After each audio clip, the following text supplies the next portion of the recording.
আল্লাহ যত খাদ্য দ্রব্য দিচ্ছেন সব আল্লাহ দিচ্ছেন। আল্লাহর সবকিছু গায়া আল্লাহর জমিনে গাদ্দারি করে চলবা, আল্লাহর নাফরমানি করবা, এটা আল্লাহ শুনতে পারেন না। কথা ঠিক না? এই জন্য এই সমস্ত মাহফিলের নজর উঠতে বসলে হয় কি, যেমন ব্যাটারি দেখেন না, চার্জার মেশিনের কাছে চার্জ দেয়, চার্জ দিলে তারপরে মাইকে লাগাইলে সাউন্ড হয়, বাল্ব জ্বালাইলে জ্বলে, যখন চার্জ থাকে না আবার চার্জার মেশিনের কাছে দেয়। কথা ঠিক না? ঠিক। আপনার মোবাইলটা কি করেন? প্রত্যেক দিন চার্জ দেন কিনা? নাহলে 1 বছর আগে কিনছিলেন এক চার্জেই চলছে, কেমন পর্যন্ত চলবো? যত দামি মোবাইল, যত দামি হোক, এরকম বাইরেছে কিনা জানি না, যে চার্জ লাগে না, বিনা চার্জেই চলে। বাইরেছে বাইরে আমার একটা কিনি। মোবাইল চার্জ লাগে, ব্যাটারি চার্জ লাগে, ইঞ্জিন সার্ভিসিং করতে হয়, হাতের একটা গড়ি, এটাও কয়েকদিন পরে পরে মেকার দেখাইতে হয়, সবকিছুই চার্জ লাগে। তাহলে আমি জন্মের পর থেকে এই পর্যন্ত ইমানের চার্জ দিলাম না, আমার ইমান কতটুকু আছে নিজে বলি না? ইমানের চার্জ লাগবে, আমলের চার্জ লাগবে, কলবের চার্জ লাগবে।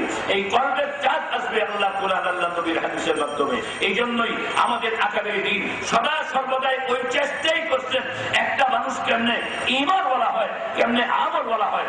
বড় খুশি হইলাম, এলাকার যুবকেরা বড় কষ্ট করে এই মাহফিলটা আঞ্জাম করছে, এলাকার যুবক ছেলেরা এই মাহফিলের আঞ্জাম করেছে। আলহামদুলিল্লাহ, আল্লাহ পাকের শুকর। তারা গতকালকেও হইতে পারে নাই, যতটুকুই হোক আজকে 2-4 কথা আমরা বলতে পারলাম, শুনতে পারলাম। এতে মন খারাপ করার কিছু নাই। আল্লাহ পাক রব্বুল আলামিন অনেক কিছুর মাধ্যমেই বান্দাকে আল্লাহ পরীক্ষা করেন।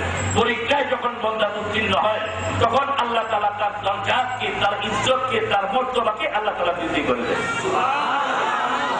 পয়গম্বরদের কি পরীক্ষা, এক এক পরীক্ষা। আল্লাহ যত পরীক্ষায় উত্তীর্ণ হয়েছেন, ততই তাদের দরজাতকে আল্লাহ পাক রব্বুল আলামিন বলন্দ করে দিয়েছেন। এই জন্য মন খারাপের কিছু নাই। যতটুকু আল্লাহ পাক রব্বুল আলামিন তৌফিক দিয়েছেন এই মাহফিলে, আমি শুনছি জাকিরের কাছে যে এলাকার যুবক ছেলেরা এই মাহফিলের জন্য, বিশেষ করে একজন খুব কঠোর পরিশ্রম করেছে মাহফিলের জন্য। আল্লাহ পাক রব্বুল আলামিন তার প্রতিদান অবশ্যই আল্লাহ দিবেন। এক ব্যক্তি 11 বছরের মধ্যে তাহাজ্জুদ কাজা করে নেয়। সুবহানাল্লাহ। শয়তান লাগছে তার পিছে, তাহাজ্জুদ কাজা করে নেয়। 11 বছর পরে একদিন এমন ঘুম পাড়াইছে, হুজুর ঘুম থেকে জাগ্রত হয়ে শুনেন ফজরের আযান হইতেছে, তাড়াতাড়ি ওযু করে ফজরের নামাজ পড়ছেন। নামাজ পড়ে আল্লাহর কাছে এত কান্দা কাঁদতেছেন, ইয়া আল্লাহ, 11 বছরের মধ্যে তাহাজ্জুদ কাজা নাই, ওয়াক্ত এত আছে, আজকে কি অপরাধ করলাম? শেষ রাতে তোমার কুদরতের বাইরে সেজদা থেকে বঞ্চিত হয়ে গেলাম। এমন কান্দা কাঁদছে, বিগত 11 বছরের যত নেকি তাহাজ্জুদ করে পাইছে, একদিনের কান্দার মাধ্যমে তার চেয়ে ডবল নেকি হয়ে গেছে। তারপরের দিন যখন ঘুমাইছে, শয়তান এসে ডাকে, হুজুর তাহাজ্জুদ নফলে উঠেন, রক্ত যাইতেছে, হুজুর উঠে। হুজুর কয় একা একা রুমে শুইলাম, ডাকে কে? কয় তুই কে? হুজুর আমি ডাকতেছি। আর ডাকতেছিস তো বুঝলাম তুই কে? আমি শয়তান। শয়তান এটা কোনটি খাবারের ধরছে, শয়তান জান্নাত। তুই শয়তান, শয়তানের কাজ হলো শয়তানি করা, আর তুই ডাকতেছিস তাহাজ্জুদ করার জন্য। এটা তো দেখা যায় প্রকাশ্য ভালো কাজ। এটার মধ্যে তোর তীক্ষ্ণ শয়তানি কি? এটা কম না হয় জানো? শয়তান করে নাম ভালো কাজের লাগিয়ে যাচ্ছে। আমি শয়তান দেখে কি হয়েছে, ভালো কাজ আমি জানি না। কয় না, এখন আর ভালো কাজ জানোস না, এখন খারাপই করবে, কিয়ামত পর্যন্ত খারাপ করবে, ভালো করবি না। যখন ভালো করছিলি তখন তো করছিলি, ধ্বংস হয়ে গেছে, এখন আর ভালো করবি না। নামাজের জন্য যাচ্ছিল, আবার তাহাজ্জুদ নামাজ, এটার মধ্যে তোর তীক্ষ্ণ শয়তানি কি? এটা বল, তাহলে ছাড়বি। এবার শয়তানের ধরছেন যখন ছাড়তেন না, বহুদিন চেষ্টা করে তাহাজ্জুদ কাজা করেছিলাম, কিন্তু ফজরের যে কান্দা কাঁদছেন, আল্লাহ তাআলা 18 বছরের নেকি করে কান্দার মধ্যেই দিয়ে দিছে। আজকে যদি আবার তাহাজ্জুদ কাজা করে, কোন ধরনের কান্দন কান্দেন? আল্লাহ কি বইলে আকাশে উড়ে নেয় গেছে? এত তাড়াতাড়ি এতটা লাভ করে দরকার নাই, একটু পরেই জানে লেগে নামাজ তাই পড়ে। এই জন্য যুবকেরা মন খারাপের কিছু নাই। কারণ কি, চৈত্র মাসে মাহফিল করতো, চৈত্র মাসে মাহফিল এরকমই হয়। চৈত্র মাসের মাহফিল এমনই হয়, একবারে আকাশ পরিষ্কার চন্দনী, হঠাৎ করে আকাশে এসে ব্যান্ডের উড়াই নিয়ে গেছিলাম। আজকে আবার আরেকটা মাহফিল ছিল গাজীপুরা, ওখানে রাত্রে 10:30টায় বয়ান ছিল। ওরা মাগরিবের আগে মন করছিল, হুজুর বৃষ্টি টিষ্টি কিছু নেই, একটা বাতাস, প্যান্ডেল নিয়ে সব পুরাই এনে এই আরেক টাকার বাড়ি 3 তলা উঠতে পারে, করার কিছু নাই। কারণ বর্ষাকাল, বর্ষা মৌসুম, আল্লাহ পাক রব্বুল আলামিন বৃষ্টি দিবেন, রহমতের বৃষ্টি, যেন গজবের বৃষ্টি না হয়। এটাও একটা বড় রহমতের আলামত যে মাহফিলের উসিলায় যদি বৃষ্টি হয়, বৃষ্টির দরকার সারা দেশে, গ্রামে গঞ্জে আমরা সারা দেশ সফর করতেছি, দেখতেছি বৃষ্টির খুব প্রয়োজন, তবে রহমতের বৃষ্টি। আল্লাহ পাক রব্বুল আলামিন যদি রহমতের বৃষ্টি দেন মাহফিলের উসিলায়, এটা একটা বড় রহমত। যদি রহমতের বৃষ্টি আসতে থাকে, রহমতের বৃষ্টি দুই একটা শরীরের মধ্যে পড়ে, এটাও একটা রহমত। কথা ঠিক না বেটি? আমরা কি করি, যদি বৃষ্টি আসতে থাকে আরে বাবা ভিজতে রাজি না, আর দুনিয়ার কাজ ভিজে ঘন্টার ঘন্টা দাঁড়াইয়া শরীর ভিজে করতে রাজি। কথা ঠিক না বেটি? আমার ভাইরা, দুনিয়ার জিন্দেগি অল্প সময়, অল্প সময়, সামান্য সময়। হাদিস শরীফে আসছে, হাদিস শরীফে আসছে আল্লাহ রাসূল বলেন দুনিয়ার 1000 বছরে পরজগতের একদিন, দুনিয়ার 1000 বছরে পরজগতের একদিন। বুঝো বুঝো, দুনিয়ার 1000 বছরে। আর বাবা তোমার আমার বয়স কতদিন? 60, 70, 80, 60, 70, 80, 100 বছরের মানুষ তো খুব কমই পাওয়া যায় এই জমানায়। কথা ঠিক কিনা? এই 60, 70, 80 একভাবে চলে না। শৈশবকাল চলে যায় 15 বছর, দোলাবালির মধ্যে খেলাধুলা করে। তোমার জীবনের হিসাব দিতে হবে মাওলার দরবারে। তুমি দোকানের হিসাব করলা, ব্যবসার হিসাব করলা, চাকরির হিসাব করলা, দুনিয়ার সমস্ত হিসাব। আল্লাহ রাসূল বলছেন কিয়ামতের মাঠে তোমার জীবনের হিসাব দিতে হবে। জীবনের হিসাব করো, কি নিয়ে যাচ্ছ? বুজুর্গ লেখেন ইদা আশরাউ 60 হাওলান, ইদা আশরাউ 60 হাওলান ফানিসুল উমরি তাবআকুল লায়ালি। তো ধরো তোমার জীবনের বয়স মাত্র 60 বছর, আল্লাহর দরবারে জীবনের হিসাব দিবা। তোমার বয়স 60 বছর, না 60 বছর জীবন। কয় বছর?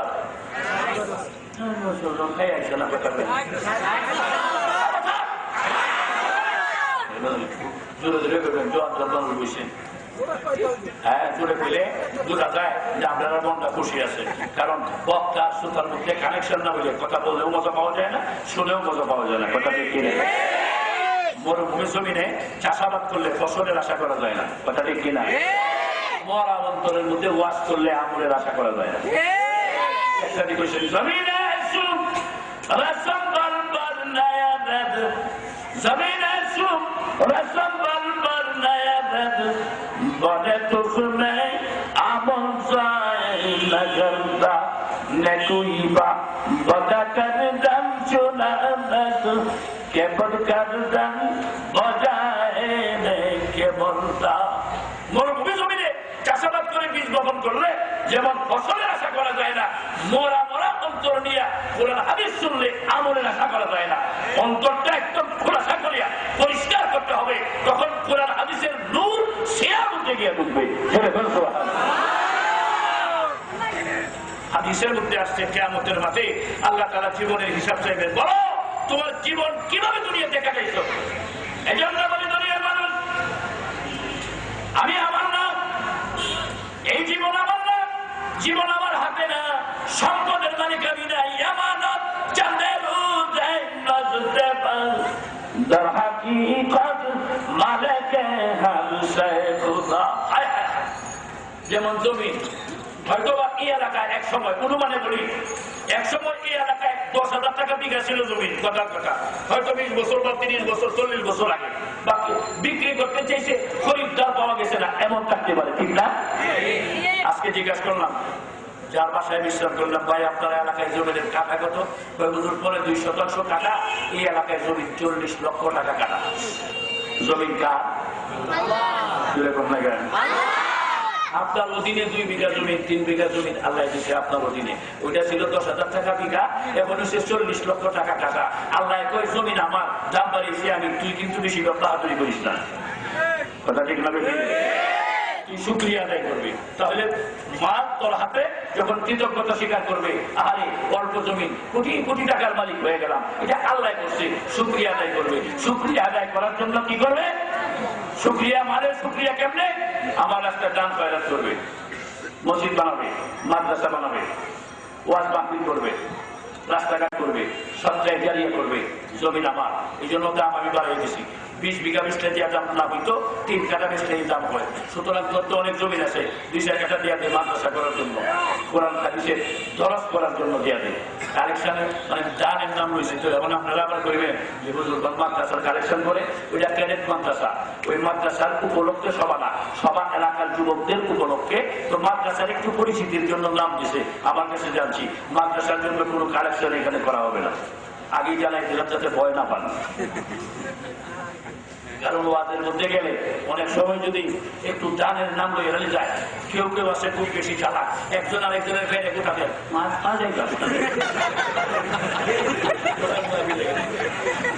গেলে।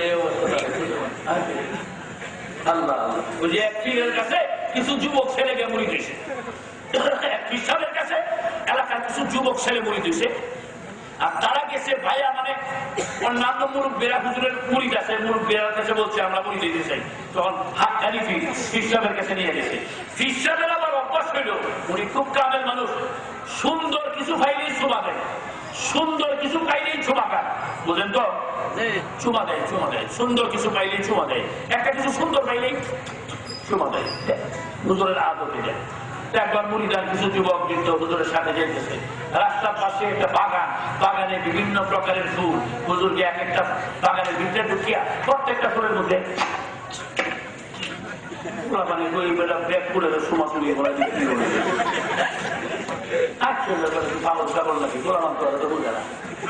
বাগানতে বাইরে হুজুর যাইতেছেন, সুন্দর একটা ছেলে যাইতেছে, হুজুর তাড়াতাড়ি কপালে গালে নাকে খুব সময় ছেলে সাজিয়ে যাইতেছেন, দেখে সুন্দর একটা মেয়ে দেখতেছে, হুজুর দলিয়ে গেল সময়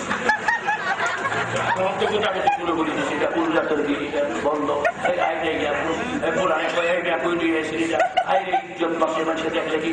এই শরীরে কিছু করতে হ্যাঁ গোটাগুটি করতেছে, কিন্তু ঠিকই বলতেছে। আপনারা বুঝতেছেন নি? আপনারা বুঝতেছেন আমার কথা? হুজুর ঠিকই বুঝতেছেন, কিচ্ছু হয় না। আর একটু সামনে গিয়ে দেখে কামার লোহা আগুনের মধ্যে দিয়া কাপড় দিয়ে বাতাস করতেছে, কয়লা চলতেছে, এরকম আগুন জ্বলতে জ্বলতে জ্বলতে জ্বলতে এবার লোহাটা লাল হইয়া লোহার থেকেও আগুন জ্বলতেছে। এটা তো আরো সুন্দর দেখতে, ঠিক না? আল্লাহ বলি তাড়াতাড়ি 2 হাতে ধরিয়া যায়, ভালো করে সুমাইছেন, গালে কপালে মুখে লাগাইয়া সুমা টুমা দিয়া, তখন এই যে গুটাগুটি করছি, আয় তোরা একটা করে সুমা দিয়ে দেবো। কোন তুই যায় না, কই হুজুর মাফ করবেন, মাফটা বুঝি না, তোরা আমার মুড়ি যা সুমা দিবি, এরা যদি সুমা দিলে কি চুলের সামনে থাকবো? বুঝলেন? সময় সময় বেশ কম আছে না, পছন্দ পছন্দ বেশ কম আছে না। আল্লাহ বলি চুমা দেয়, রব্বুল আলামিন ছেলেটার চেহারা ছবির আকৃতির গঠন এবং রং যদি হয় এত সুন্দর, এই মেয়ের রং যদি হয় এত সুন্দর, এক একটা ফুলের রং যদি হয় এত সুন্দর, আগুনের রং যদি হয় এত সুন্দর, সব হলো সৃষ্টি রব্বুল আলামিন, না জানি তুমি কত সুন্দর।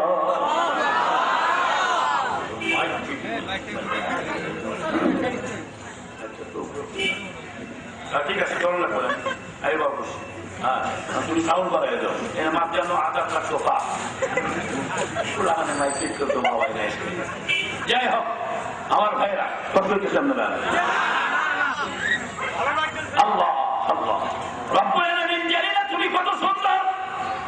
সুন্দরের পেছনে আমরা এই দেখেন নীল বাতি, লাল বাতি, সাদা বাতি, সবুজ বাতি, নীল বাতি, এই যে লাল বাতি, এটি কেন দিছে? সুন্দরের জন্য, ঠিক না? কথা মনে এটা হইল অনেক জায়গা আছে যদি ভিজা না থাকে বইলে সুন্দর হইব। এই যে ফাঁকা ফাঁকা যদি ভিজা না থাকে বসতে আমি কইলাম না এই জন্যই যে মনে হয় যে ভিজা, এই জন্য হয়তো আপনারা বসতেছেন না। যদি শুকনা থাকে তাহলে বসতে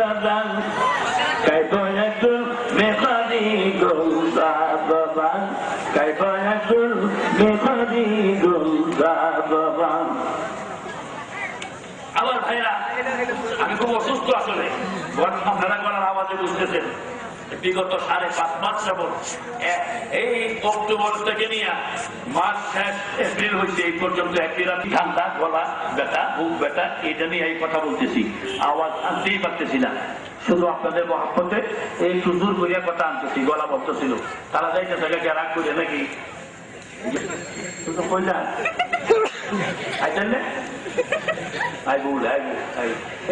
বলতে বলেন তো ভাই পারবেন কিনা দেখেন বাবারা দাঁড়াই বসো বসলে না বাসে আল্লাহ রসুল বলছেন এই মাহফিল গুলি বেহেশতের বাগান। কয়েকজনে বলছে না কি আইসা মুখটা করবো আমরা কষ্ট তোলার দিকে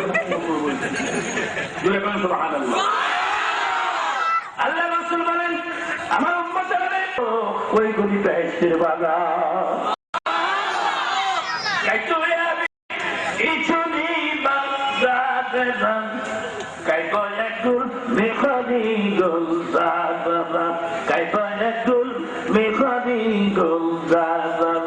কোথায় পাবে এত সুন্দর একটা জান্নাতের বাগান? আল্লাহ নবী বলেন এই সমস্ত মাহফিলে আসলে বসলে কথা বললে শুনলে আমার উম্মতের হাক্কানি উলামায়ে কেরামের মজলিসে কুরআন হাদিসের মজলিসে অংশগ্রহণ করলে ফায়দা কি? আমরা সকলের জীবনের গুনাহ আল্লাহ মাফ করলে এই জন্য বসি অল্প সময় যেহেতু বৃষ্টি আসতেছে না ইনশাআল্লাহ আমরা একটু বসতে অসুবিধা নেই তো? আমি খুব লম্বা করবো না যদি হঠাৎ বৃষ্টি এসে যায় এই জন্য হুজুরে ওনার মাদ্রাসার কিছু খোলাপান দিয়া একটা প্রদর্শনী আপনাদেরকে দেখাইতে চেয়েছিল আমি বলে পরে দেখাও কারণ যদি বৃষ্টি শুরু হয়ে যায় এই জন্য সবাই নিয়ে একটু দোয়া করি মাশাআল্লাহ আল্লাহ পাকের ইচ্ছা আল্লাহ এরকমও করতে পারেন 10 দিন মধ্যে সূর্যের আলো দেখা যাবে না কিন্তু বৃষ্টি এক ফোঁটাও জমিনে পড়বে না এরকম করতে পারেন কিনা? এটা তো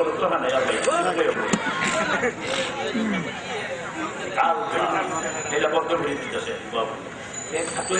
কয়েকজনের মাথা দেওয়া যায় না এইটা কি যে আইসে দেশে কি আমি সবার তারা বুঝতেন তো এটা সবার কর্তৃপক্ষ করা এইগুলি করা কি রাজগুলি দরকার নেই কিছু দরকার নেই আল্লাহ এগুলি আসলে তো আহলামায়ে কেরামের মতো জায়েজই নাই ভিডিও টিডিও এই সমস্ত করা এগুলি আমরা পছন্দ করি না অঞ্চলের মধ্যে আটকা কথা ভিডিও দিয়ে লাভ নাই তাহলে তো ক্যাসেট শুনতে সমানে মানুষ মুসলমান হয়ে গেল কথা ঠিক না বেদে আল্লাহ আমার ভাইরা এই মাহফিল বড় দামি দামি জিনিস দেখতে কম দেখা যায় কম দামি জিনিস বেশি দেখা যায় কথা ঠিক না বেটি এক বস্তা তুলা এক মণি বস্তায় এক বস্তা তুলা 1 কেজিতে এই বস্তা বসে মাথায় নিয়ে যেতেছে দূরে থেকে আরেকজনে বলে বাপরে ছেলে তো খুব শক্তিশালী এত বড় বস্তা কিরে তুই কার বলা এত বড় বস্তা নিলে খুব তো শক্তি কয় চাচা 1 কেজি তুলা বস্তা বড় তুলা 1 কেজি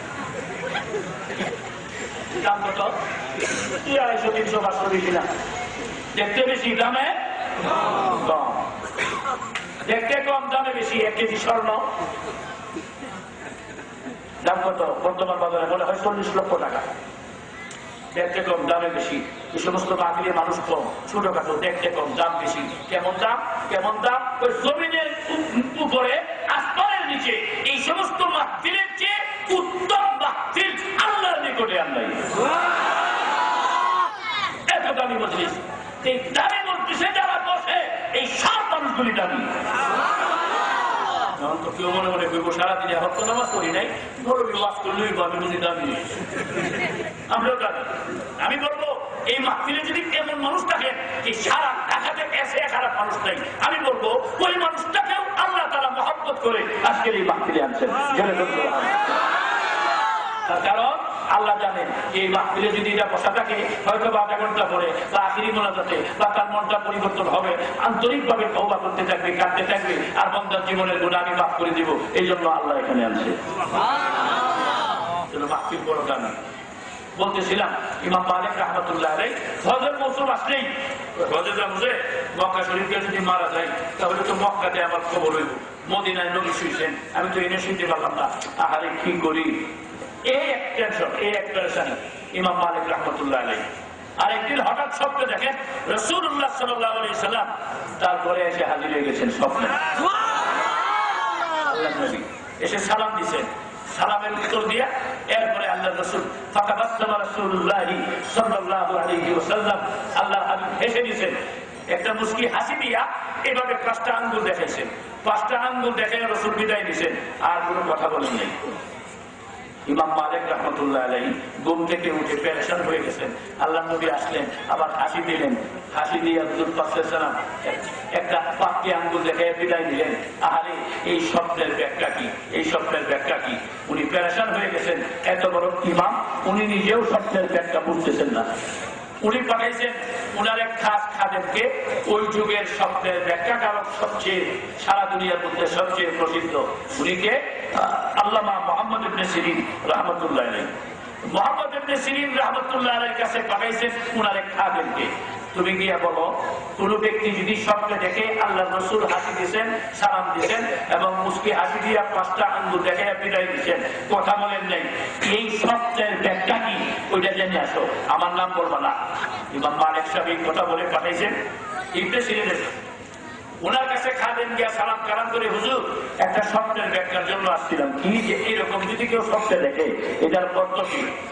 উনি বলতেছে, এই স্বপ্ন কে দেখছে আগে বলো।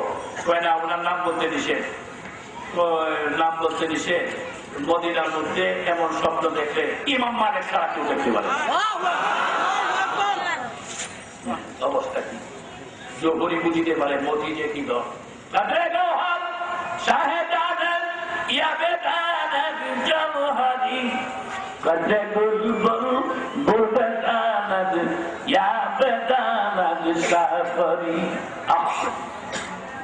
জহুরি বুঝিতে পারে মতি যে কি দল। মুহাম্মদ ইবনে সিরিন বলেন, এমন ধরনের স্বপ্ন মদিনায় ইমাম মালিক ছাড়া কেউ দেখতে পারে না। তবু খাদেম তো ওয়াদা বলে না, তো তুমি যাও গা, যদি ইমাম মালিক সব দেখতে থাকে ওনাকে গিয়ে পাঠাও, ওই ব্যাখ্যা ওনাকেই দিতে হবে। খাদেম গিয়া বলে, হুজুর ব্যাখ্যা দেন নাই, কারণ কি? আমি বলি